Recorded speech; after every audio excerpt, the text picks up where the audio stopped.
11장 말씀입니다.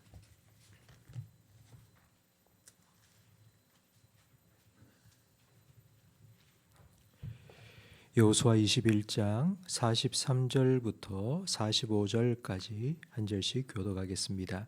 여호와께서 이스라엘의 조상들에게 맹세하사 주리라 하신 온 땅을 이와 같이 이스라엘에게 다 주셨으므로 그들이 그것을 차지하여 거기에 거주하였으니 여호와께서 그들의 주위에 안식을 주셨으되 그 조상들에게 맹세하신 대로 하셨으므로 그들의 모든 원수들 중에 그들과 맞선 자가 하나도 없었으니 이는 여호와께서 그들의 모든 원수들을 그들의 손에 넘겨 주셨음이니라. 함께 읽습니다. 여호와께서 이스라엘 족속에게 말씀하신 선한 말씀이 하나도 남음이 없이 다 응하였더라. 아멘.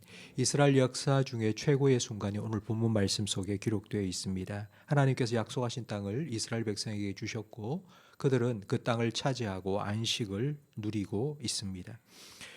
여호수아의 내용은 가나안 땅을 정복하는 전쟁의 역사입니다. 광야 40년 마치고 바로 7년 동안 전쟁을 했으니 이스라엘 백성이 참 힘들고 지쳤을 것이라고 생각하기 쉬운데 그 반대입니다. 여호수아서를 읽어보면 기쁨과 감격이 계속하여 터져 나옵니다. 가나안에 들어갈 때는 요단이 갈라졌습니다. 가나안의 첫 성 여리고성은 무너졌습니다. 기브온 전투에서는 전무후무한 태양이 멈추는 기적이 일어났습니다. 하나님께서 이스라엘 편이 되어 그들을 위해 친히 싸우셨고 가나안 7족 속의 31명의 왕은 그들 앞에서 줄줄이 무너졌습니다. 400년 동안 노예로 살다가 40년 동안 광야를 떠돌았던 이스라엘 백성이 가나안 족속과 전쟁을 해서 그들을 다 치고 정복하여 그 땅을 차지하고 안식을 누리고 있다? 이건 도저히 인간의 머리로는 이해할 수 없습니다. 하나님께서 그들에게 주시겠다고 약속하셨고 하나님이 약속하신 대로 이루셨기 때문입니다.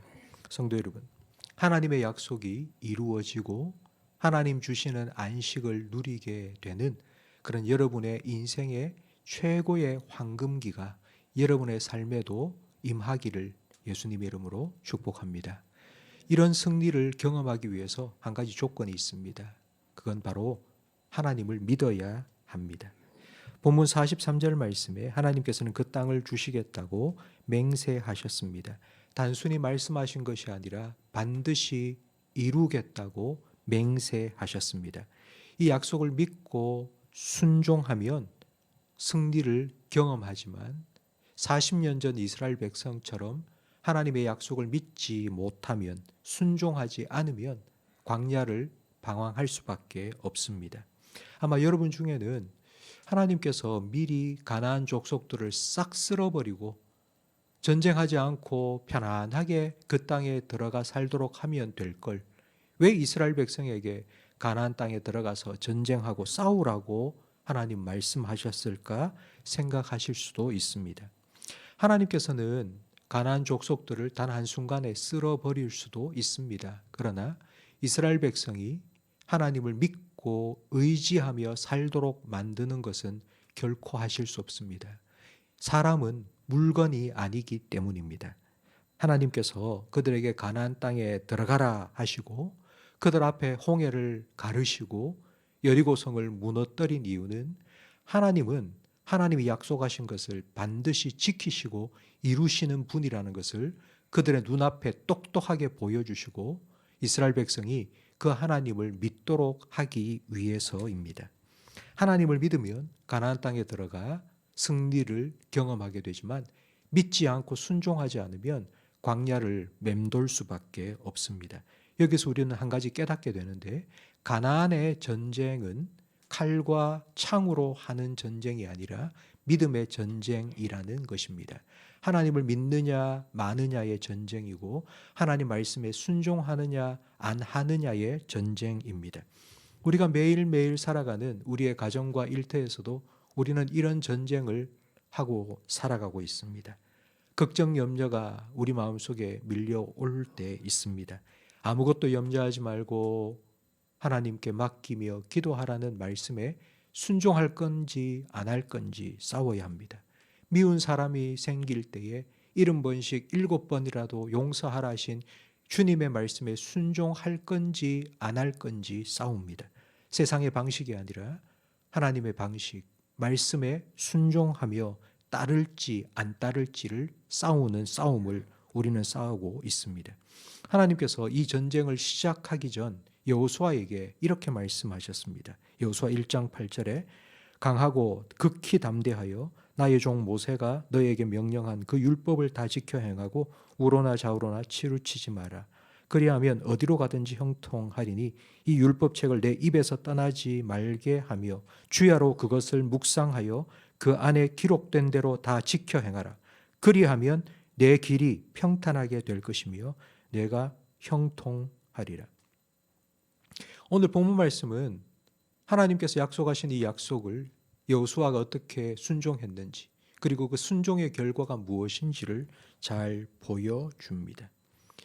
여호수아는 이 말씀대로 순종했습니다. 하나님 말씀대로 순종해서 가나안에 들어갔고, 하나님께서는 약속하신 대로 여호수아에게 이루셔서 이스라엘 백성에게 가나안 땅을 주시고 그 땅에서 안식을 누리게 하셨습니다.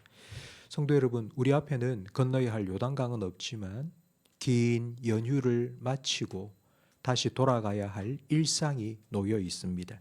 우리에게는 무너뜨려야 할 여리고성은 없지만 오늘도 치열하게 살아가야 할 우리의 가정과 일터가 우리 앞에 놓여 있습니다. 우리에게는 싸워야 할 가나안 족속은 없지만 오늘 만나야 할 사람들이 많이 있는데 그들 중에는 또 우리를 힘들고 괴롭게 할 사람들도 분명히 있을 것입니다. 오늘 하루를 어떻게 살아갈까 걱정하고 염려하지 마시고 하나님께서 나를 보내신 그 가정과 일터는 바로 하나님께서 내게 주신 가나안 땅, 약속의 땅임을 믿으시기 바랍니다. 하나님께서 우리를 그 땅으로 보내셨습니다. 하나님께서 우리를 보내신 이유가 분명히 있습니다. 하나님께서는 우리가 우리의 가정에서 우리의 일터에서 하나님의 말씀을 지키며 그 말씀을 지키는 자에게 주시는 하나님의 승리를 누리며 살기를 원하십니다. 여호수아에게 주신 말씀처럼 하나님의 말씀을 주야로 묵상하고 그 말씀을 지켜 행하시면 하나님께서 여러분의 편이 되어 여러분을 도와주실 겁니다. 좌로나 우로나 치우치지 말고 그 하나님의 말씀에 순종하여 살아가면 하나님께서 우리에게 승리를 주실 것입니다. 여호수아와 함께 하셔서 하나님이 약속하신 것을 온전히 그의 삶에 이루어 주시고 그의 삶에 승리를 주신 하나님께서 오늘도 우리와 함께 하실 겁니다. 성도 여러분, 하나님의 편이 되십시오. 여러분이 하나님의 편이 되십시오. 하나님의 적이 되지 마시고 하나님의 편에 서십시오. 그러면 하나님께서 여러분의 편이 되어주시고 여러분을 위하여 싸우실 것이고 여러분에게 승리를 주실 것입니다. 여호수아가 누린 이 승리와 안식을 여러분도 오늘 하루 누리며 살아가시기를, 하나님의 편이 되시기를 예수님의 이름으로 축복합니다. 기도하겠습니다. 하나님 아버지, 오늘 말씀을 통하여 여호수아가 누린 그 승리를 우리도 어떻게 누릴 수 있는지 말씀해 주셔서 감사합니다. 여호수아가 하나님이 주신 말씀에 순종하며 살아갈 때에 그와 함께 하셔서 하나님이 맹세하시고 약속하신 모든 축복을 그들의 삶 가운데 온전히 이루어 주셨던 것처럼 오늘 우리도 그렇게 살아가기를 원합니다. 성령님, 하나님의 말씀을 기억나고 생각나게 해 주시옵소서. 성령의 소욕에 순종하며 살아갈 수 있도록 우리의 마음을 주장하여 주시옵소서. 여호수아에게 주신 그 승리를, 그 승리의 기쁨을 우리 성도들이 오늘 하루 한 번이라도 맛보고 누리며 그 승리를 계속하여 유지해 나갈 수 있는 마음을 하나님 저희들에게 허락하여 주시옵소서. 예수님 이름으로 기도합니다. 아멘.